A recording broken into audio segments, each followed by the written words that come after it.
지난주 김 씨는 세금 고지서를 받고 자리에서 벌떡 일어났습니다. 재산세가 작년보다 30만 원이나 올라 있었습니다. 김 씨는 1주택자입니다. 평생 모은 돈으로 겨우 마련한 단 한 채의 집. 투기를 한 것도 아니고 여러 채를 가진 것도 아닙니다. 그저 가족과 살 집 한 채를 가지고 있을 뿐입니다. 그런데 왜 세금이 이렇게 오르는 걸까요? 김 씨는 불안했습니다. 앞으로 더 오르는 건 아닐까? 은퇴 후 연금만으로 세금을 감당할 수 있을까?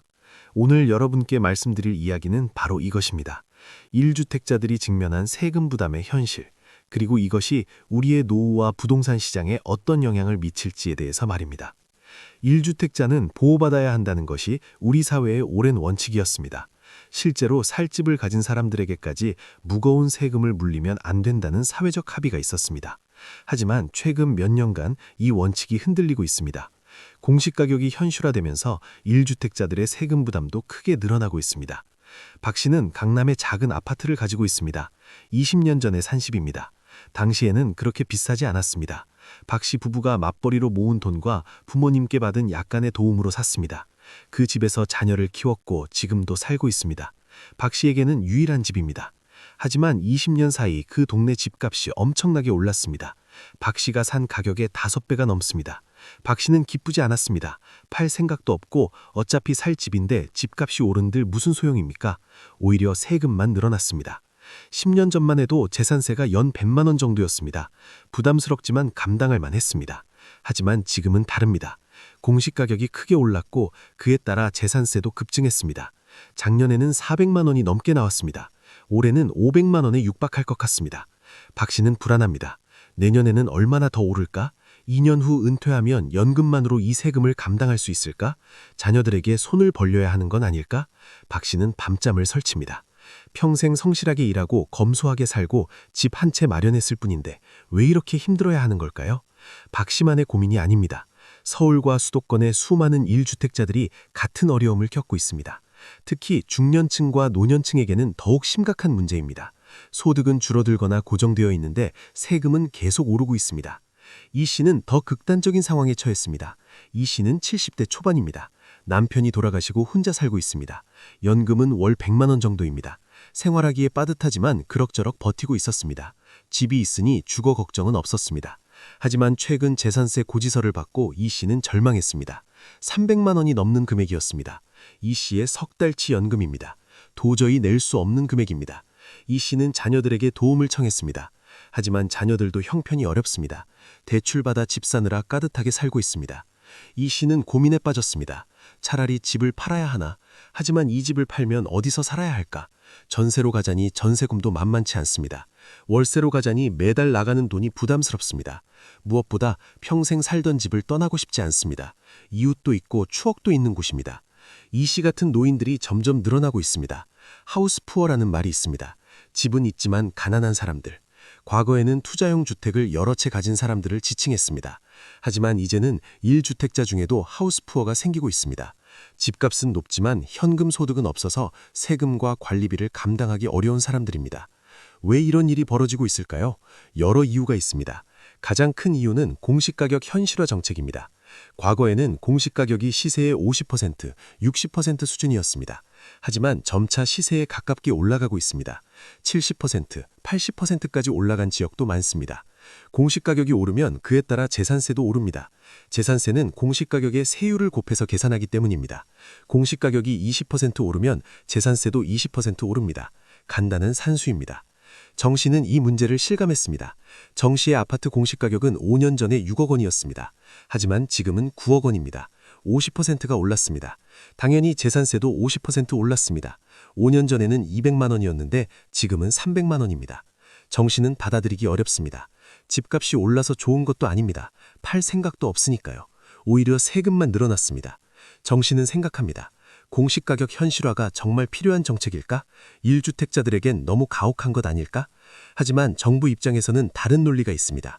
공시가격이 시세보다 낮으면 여러 문제가 생깁니다. 고가주택 소유자들이 실제보다 낮은 세금을 내게 됩니다. 부동산을 통한 불로소득이 제대로 과세되지 않습니다. 세수도 부족해집니다. 그래서 공시가격을 현실화해야 한다는 것입니다. 두 가지 논리가 충돌하고 있습니다. 정부는 세수 확보와 과세 형평성을 말합니다. 1주택자들은 생존권을 말합니다. 양쪽 다 일리가 있습니다. 하지만 그 사이에서 고통받는 것은 일반 국민들입니다. 최 씨는 딜레마에 빠졌습니다. 최 씨의 집은 강남의 대형 아파트입니다. 30년 전 결혼할 때 부모님이 마련해 주신 집입니다. 당시에는 평범한 아파트였습니다. 하지만 지금은 고가주택이 되었습니다. 시세가 20억 원이 넘습니다. 최 씨는 이 집에 애착이 있습니다. 자녀를 키운 곳이고 부모님의 사랑이 담긴 곳입니다. 하지만 세금이 너무 무겁습니다. 재산세와 종합부동산세를 합치면 연 1,000만 원이 넘습니다. 최 씨의 연봉이 6천만 원인데 세금만 1,000만 원입니다. 최 씨는 고민합니다. 이 집을 유지할 것인가 아니면 팔아야 할까? 팔면 세금 부담은 줄어들 것입니다. 하지만 이만한 집을 다시 구하기는 어렵습니다. 게다가 양도소득세도 만만치 않습니다. 1주택 비과세가 있지만 고가주택이라 세금이 많이 나올 것입니다. 최 씨처럼 고민하는 사람들이 많습니다. 그리고 이런 고민이 부동산 시장에 영향을 미치고 있습니다. 세금 부담을 못 견딘 일부 1주택자들이 집을 팔고 있습니다. 특히 은퇴한 노인들이 집을 처분하는 경우가 늘고 있습니다. 하지만 역설적으로 이것이 집값에는 큰 영향을 미치지 못하고 있습니다. 왜냐하면 수요는 여전히 있기 때문입니다. 한 사람이 팔면 다른 사람이 삽니다. 오히려 좋은 입지의 집들은 공급이 줄어들어 가격이 더 오를 수도 있습니다. 강 씨는 이것을 목격했습니다. 강 씨가 사는 아파트 단지에서 최근 몇 채가 매물로 나왔습니다.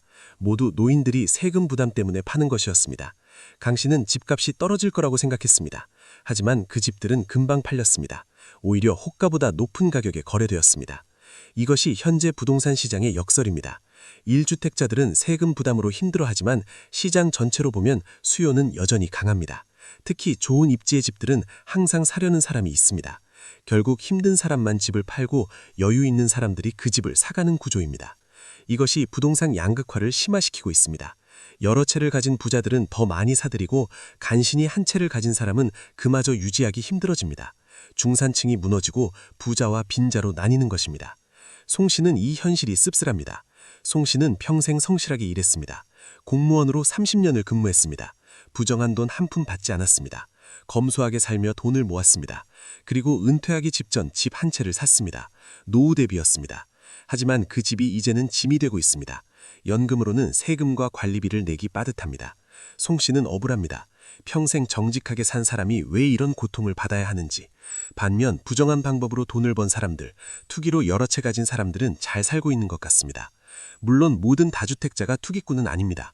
하지만 시스템이 정직한 사람보다 영리한 사람에게 유리하게 되어 있는 것은 사실입니다. 세금을 회피하는 방법을 아는 사람, 법의 허점을 이용하는 사람이 유리합니다. 반면 정직하게 세금을 내는 사람은 손해를 봅니다. 앞으로는 어떻게 될까요? 전문가들의 의견은 엇갈립니다. 어떤 이들은 공시가격이 계속 오를 것이라고 예측합니다. 시세의 90%까지 올릴 계획이라고 합니다. 그렇게 되면 세금 부담은 더욱 커질 것입니다. 반면 어떤 이들은 정치적 저항 때문에 공시가격 인상이 멈출 것이라고 봅니다. 1주택자들의 반발이 너무 크기 때문입니다. 선거를 앞두고 표를 의식한 정치인들이 정책을 수정할 것이라는 예측입니다. 확실한 것은 아무도 모릅니다. 정책은 정치적 결정이고 정치는 예측하기 어렵습니다. 다만 확실한 것은 현재 많은 1주택자들이 고통받고 있다는 사실입니다. 그렇다면 우리는 어떻게 해야 할까요? 첫째는 자신의 상황을 정확히 파악하는 것입니다. 앞으로 몇 년간 세금이 얼마나 나올지 자신의 소득으로 감당할 수 있는지 계산해 보십시오. 만약 어렵다면 미리 대책을 세워야 합니다. 둘째는 전문가와 상담하는 것입니다. 세무사를 찾아가 세금을 줄일 방법이 있는지 알아보십시오.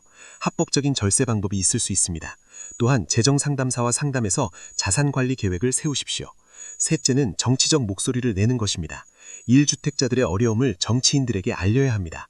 제도가 바뀌려면 여론이 형성되어야 합니다. 가만히 있으면 아무것도 변하지 않습니다. 넷째는 최악의 상황에 대비하는 것입니다. 정말 감당할 수 없다면 집을 파는 것도 선택지입니다. 물론 쉬운 결정은 아닙니다. 하지만 건강을 해치거나 빚을 지면서까지 집을 유지할 필요는 없습니다.